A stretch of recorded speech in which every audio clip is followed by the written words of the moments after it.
The Rainbow of Weathers.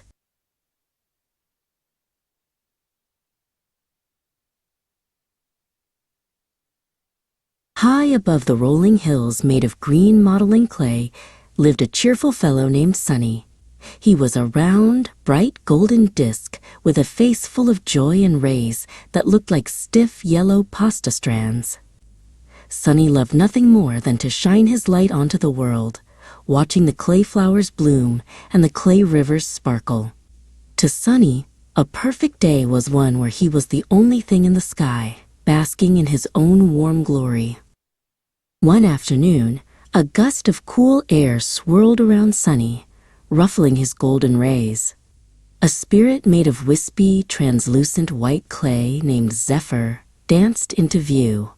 Zephyr was the north wind, and he was busy chasing bright orange and red clay leaves across the sky. Sunny frowned, feeling his warmth being pushed away by the chilly breeze. "Hey," Sunny called out. "You're making it cold, Zephyr. Stop blowing the heat away." Zephyr didn't stop. He zipped around a large oak tree, his clay body stretching and thinning as he moved. He blew a mighty breath, and a shower of leaves tumbled to the ground. "I am the herald of rest, Sunny," Zephyr whispered with a whistling sound. "If I don't blow, the trees won't know it's time to shed their heavy summer coats and sleep. The earth needs a nap to stay strong." Suddenly, the sky turned a heavy shade of gray. A gentle figure named Pluvia descended from a cluster of lumpy, charcoal-colored clouds. Pluvia was made of shimmering, teardrop-shaped blue beads of clay that clinked softly together. As she moved, she began to pour tiny blue droplets down onto the thirsty ground. Sunny's light grew dim behind the thick clouds, and he felt a pang of sadness. "Pluvia, you're hiding me," he cried. "The world wants sunshine, not gray shadows." Pluvia smiled a watery smile and gestured toward the valley below. "The flowers cannot drink your light alone, Sunny," she explained as she tilted a clay watering can made of silver mist. "Without my rain, the rivers would turn to dust, and the seeds would stay trapped in the hard earth. I am the drink that keeps the world alive. My gray shadows are just a blanket while the earth takes a long, cool sip."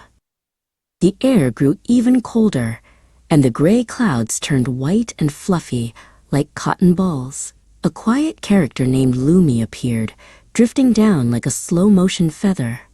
Lumi was made of sparkling white clay, her dress decorated with intricate patterns that looked like lace.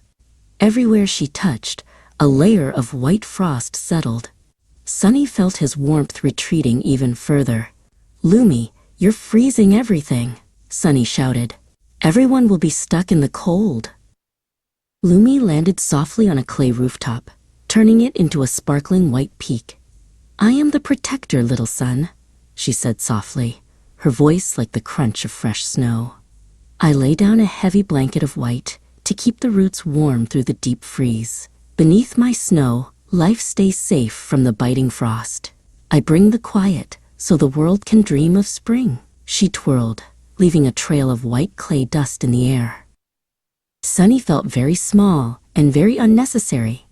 If the wind was needed for sleep, the rain for drinking, and the snow for protection, what was the point of his bright light? He tucked his rays behind a large, dark cloud and began to cry tiny golden pebbles of clay.